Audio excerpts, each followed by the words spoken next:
بسم اللہ الرحمن الرحیم۔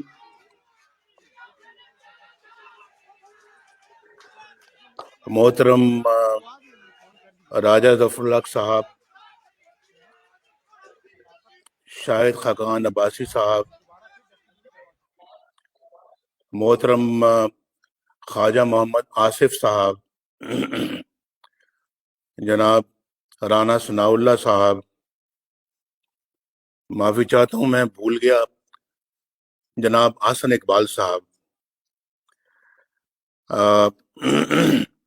معزز ممبران پارلیمنٹ اور معزز ممبران صوبائی اسمبلی، معزز ٹکٹ ہولڈر صاحبان،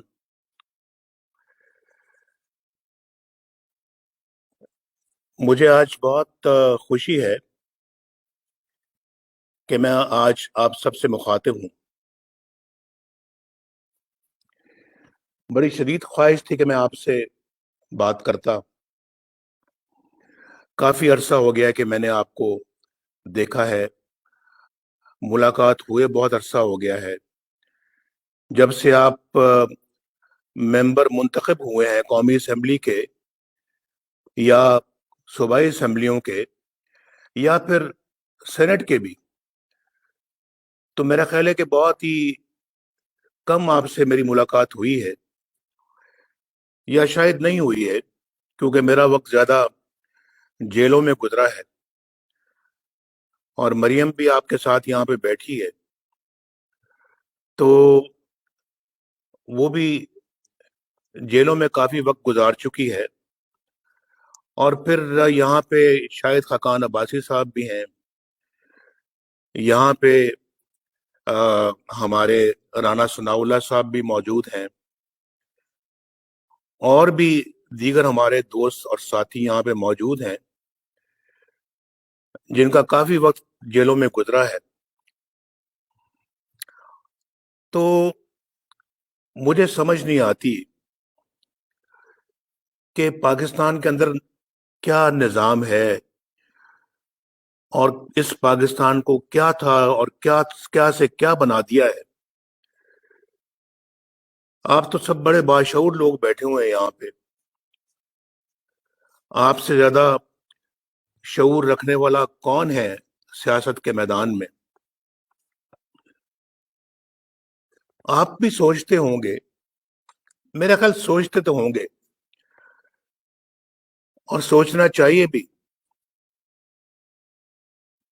آپ میں سے کئی ایسے بھی خواتین و حضرات ہیں جو بہت دیر سے سیاست کے میدان میں ہیں، پاکستان کے عوام کی خدمت کا فریضہ یا بیڑا آپ نے اٹھایا ہوا ہے، آپ کے کندھوں پہ ایک ذمہ داری کا بوجھ ہے۔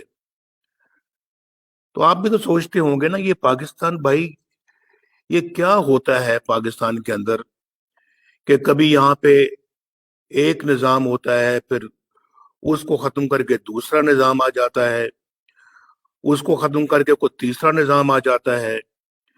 تو یہ پاکستان کا آئین ہے جس کو آپ بھی کئی دفعہ پڑھ چکے ہوں گے، میں بھی پڑھ چکا ہوں کئی دفعہ، پاکستان کے قوانین کو بھی کئی دفعہ پڑھ چکا ہوں میں۔ تو اس آئین کے مطابق نہ پارلیمنٹ کو چلنے دیا جاتا ہے، نہ عدلیہ کو چلنے دیا جاتا ہے، اور نہ ہی اپنا پاکستان کے کئی دوسرے ادارے ہیں ان کو چلنے دیا جاتا ہے، اور ایسی کچھ طاقتیں ہیں جو اس پہ مکمل طور پہ حاوی ہو جاتی ہیں۔ آپ زیادہ دور نہ جائیں، 2017 میں یہ پاکستان کی خدمت کا ہم اپنا جو ہے وہ فریضہ انجام دے رہے تھے، اور میں ہی اس فریضے کو ہیڈ کر رہا تھا، پاکستان کا وزیر اعظم تھا۔ یک کیا ہو گیا بھائی، کیا ہوا کہ مجھے بالکل مکھن سے بال کی طرح سے نکال کر تو باہر پھینک دیا گیا؟ کچھ آپ کو سمجھ آتی ہے تو آتی ہوگی،